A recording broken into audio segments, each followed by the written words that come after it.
Certo dia a mulher de um dos discípulos foi falar a Eliseu: teu servo, meu marido, morreu. E tu sabes que ele temia o Senhor. Mas agora meu credor está querendo levar meus filhos como escravo. Eliseu perguntou à mulher: como posso ajudar?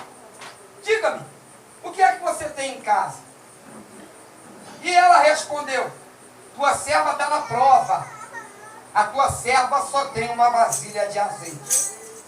Então disse o profeta: vai, pede emprestado vasilhas aos seus vizinhos, mas peça muitas.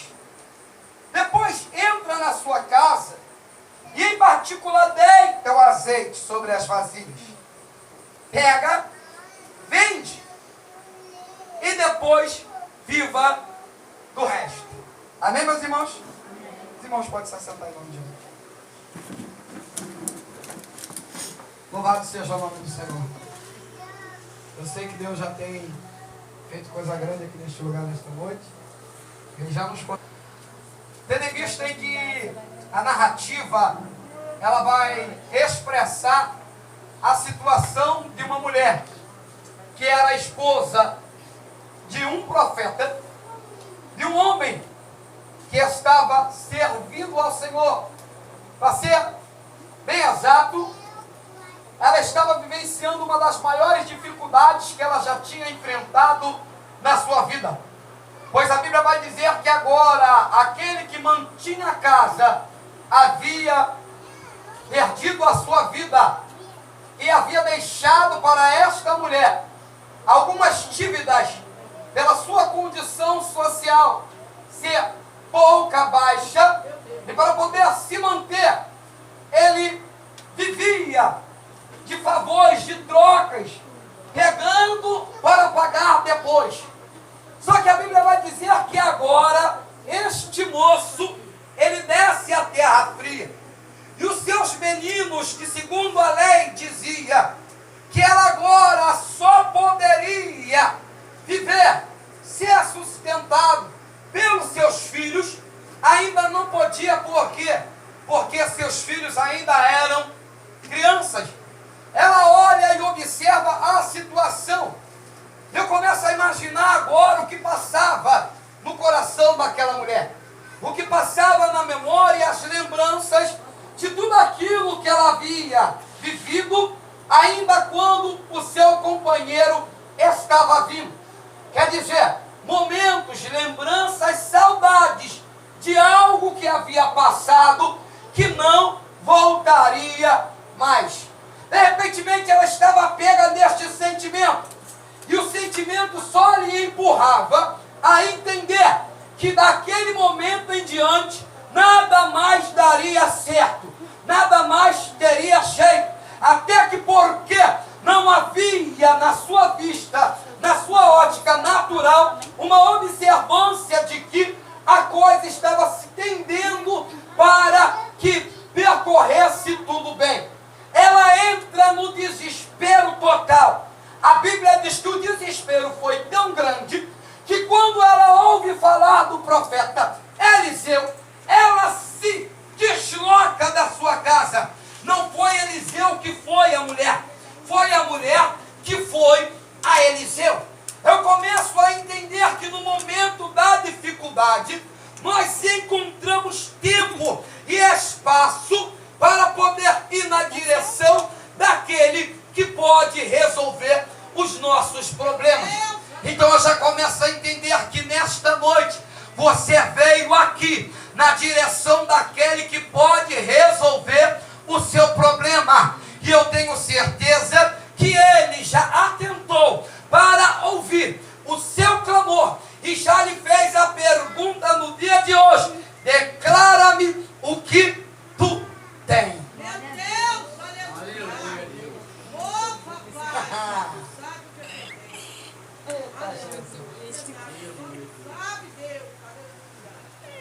Quando ela chega na presença do profeta, a narrativa vai dizer que ela, na sua locução verbal, ela diz: Eliseu, sabes que meu marido, teu servo, adorava, servia e andava com o Senhor. E tu bem sabes que ele morreu e me deixou dívidas que não tenho condições de pagar. Estou no estreito, estou encurralada, pressionada na parede, porque esta situação se agravou. Chegou a um ponto tão terrível de quererem levar os meus filhos como troca em pagamento da dívida. Eu te confesso, profeta, que eu até tentei. Eu não fiquei parada esperando cair do céu. Eu corri atrás, mas eu não consegui. E agora o negócio está tocando na minha ferida. Agora o negócio está tocando naquilo que é meu. Enquanto eu pude suportar, eu suportei. Só que agora, de este momento em diante, eu não sei o que fazer. Eles querem levar o meu filho. O profeta olha para ele e diz assim: me diz o que é que você tem em casa. Quando o profeta pronuncia esta frase, ela de imediato começa a analisar, observar o que ele tinha dentro da casa. E por coincidência do Eterno, por vontade do Poderoso, ela tinha na sua casa, ainda que pouquinho, algo que era muito valioso no meio da sociedade. Verdade, Deus, aleluia. Naquela época, a história vai dizer que no cultivo cultivava-se trigo, grãos,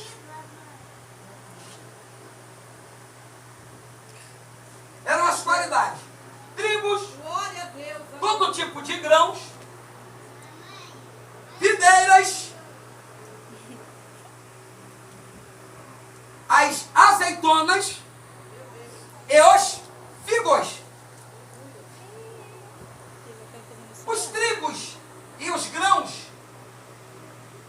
o custo era muito pouco, era muito baixo, então não gerava muita renda, não gerava-se capital no trigo e nos grãos, ainda que essenciais para poder oferecer sacrifícios pacíficos ao Senhor em bolos e pães, mas o custo era muito baixo. Agora também vai dizer sobre a videira, que era o plantio da uva, tirava-se as suas parreiras, e o tratamento da uva era um tratamento muito fácil.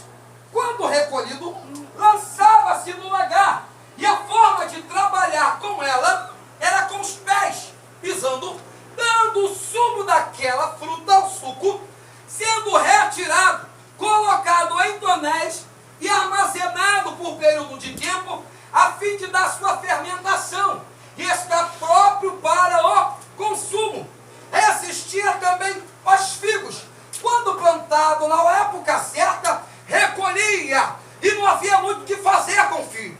O figo era vendido, comercializado, para as ofertas pacíficas também a Deus, em frutos. Só que agora a Bíblia vai dizer sobre o azeite, sobre a azeitona. A Bíblia vai dizer que quando se trabalhava o azeite, tinha todo um aparato. O azeite não era muito fácil de se preparar. O azeite não era muito fácil de se fazer. Colocava-se, aleluia, o azeite dentro de um compartimento que girava-se com uma pedra muito grande em forma de círculo. E diz a história que para poder trabalhar o azeite e tirar o sumo do azeite, precisava-se de muitos homens, e muitas das vezes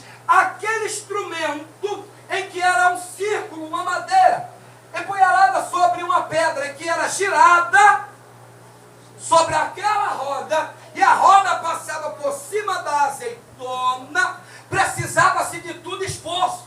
Diz que os homens, quando não aguentavam, porque a rotação era contínua, eles colocavam burros, bois e cavalos para puxar aquele processo. Aleluia! Por isso, aleluia, que o azeite era uma das iguarias, um dos utensílios mais usados diante da presença dos homens naquela época. E Deus, observando todo o trabalho, o esforço na produção do azeite, Ele diz que é com esforço, que é com trabalho, que é com força. Então é neste utensílio que eu vou usar para ungir os meus. É sobre este utensílio que eu vou usar para os sacerdotes da casa. É com este utensílio que eu vou consagrar os meus profetas. É com este utensílio, aleluia, que servirá como combustível para iluminar o templo da casa do Senhor. E a mulher, quando perguntada pelo profeta, ela diz: eu não tenho nada, apenas um pouquinho de azeite.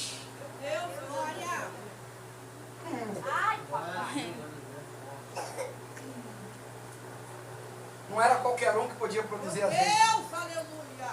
Glória a Deus. Para produzir azeite tinha que ter capital. Papai, olha isso. Para produzir azeite tinha que ter muitos trabalhando sobre o seu comando.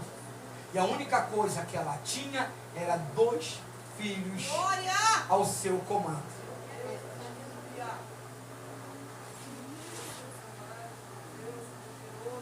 Pega esta vasilha, pega emprestada com os vizinhos, vai para dentro da casa, fecha tudo e deita o azeite, enche tudo.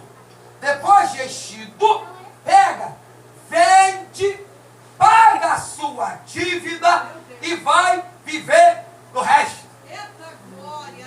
Maravilha. A situação da mulher era uma situação de calamidade. Ela estava num estado de miséria. Ela estava no estado de quem não tinha solução. Ela estava no estágio de quem não tinha possibilidade, a óptica humana, de conseguir se erguer. Porque quando o profeta pergunta o que ela tem em casa, ela declara: eu não tenho nada senão azeite. Ela queria dizer o seguinte: eu já não tenho nem alimento para dar aos meus filhos. O que eu tenho lá não serve para o consumo. Aleluia! O azeite não servia para ser consumido assim. O azeite servia para fazer sabão. O azeite servia para passar no corpo. O azeite servia para passar no cabelo. Louvado seja Deus. Mas para digerir, aleluia, só o azeite não servia, que não ia alimentar.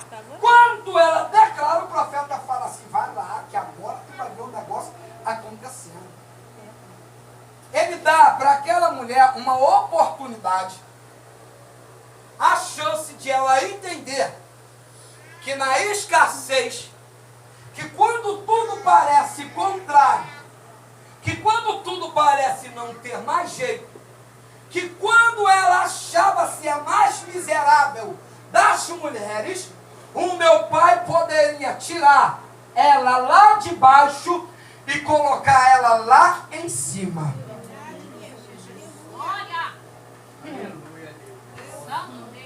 A Bíblia diz que ela enche.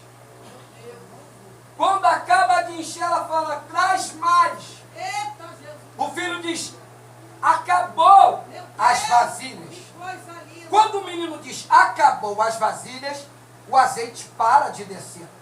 Quando o azeite para de descer, ela se levanta, abre a porta e vai até o profeta.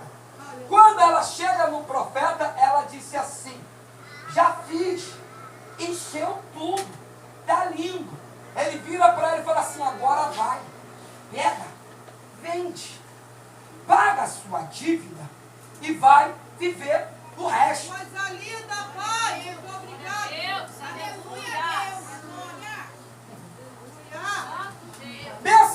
mulher que passava no mercado, que chegava nas bancas, olhava as coisas, os seus filhos pedindo, e ela tendo que dizer, calma, não posso, agora não dá. Ela olhando o trigo, que era o mais barato dos cereais, e ela não tinha condição de comprar para fazer o bolo das suas crianças. Meu Deus, aleluia. Ela passava no mercado cheia de vontade de ter, mas não podia ter. Aleluia. Meu Deus. Imagine quanto desprezo aquela mulher não sofreu. Imagine quantas situações embaraçosas ela não teve que vivenciar. Glória, glória.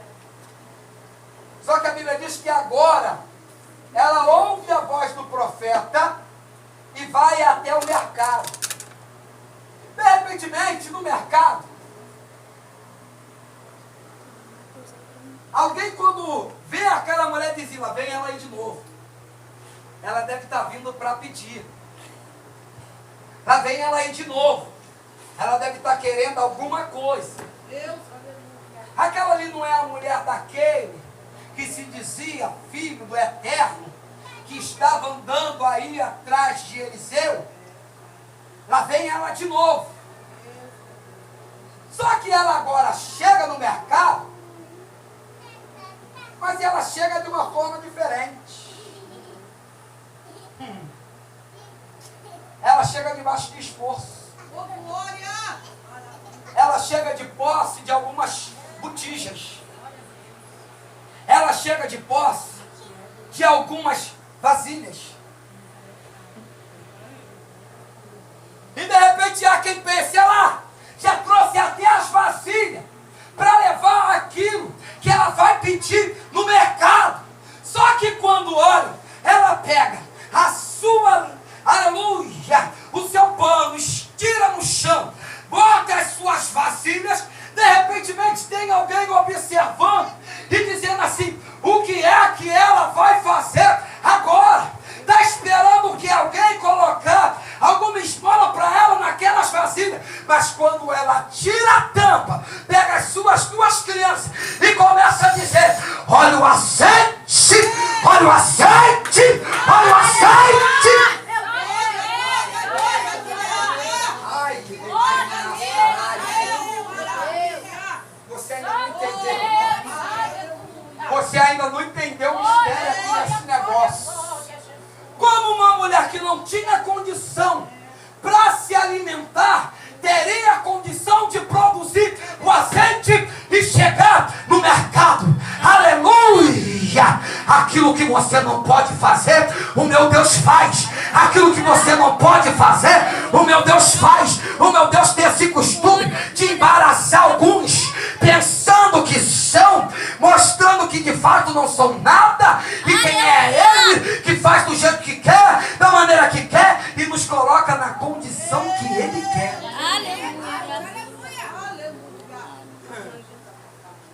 Imagina lá estendido. Olha o azeite. Olha o azeite. Mas de que qualidade é esse azeite aí? São 3. Qual é a qualidade desse teu azeite aí, mulher? Meu Deus. Ah, a qualidade é boa. Eu não sabia nem explicar a qualidade do azeite. A qualidade é boa. É. Meu Deus, aleluia. É o galo. É o português. Nada. Meu Deus. Eita, Jesus. Eita, Posso ver como é que é? Pode sim. Meu Deus, coisa linda. Olha aí. É forte, hein? Eita, Aleluia. papai, eu creio no milagre. Santo Deus. É o da viúva, hein? Papai, que coisa linda. Recebo também. Aleluia. Aonde é que foi produzido esse azeite? Maravilha. Quanto tempo você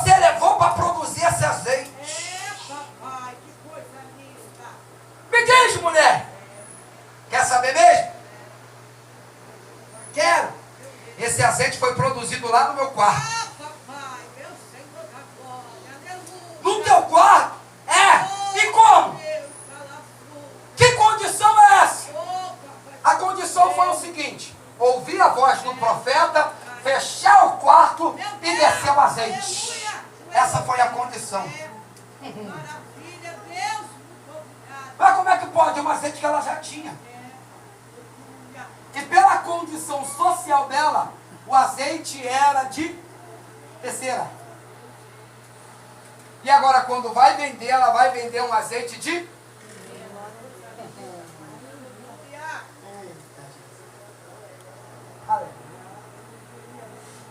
Meu Deus, que coisa linda. Fica de pé em nome de Jesus.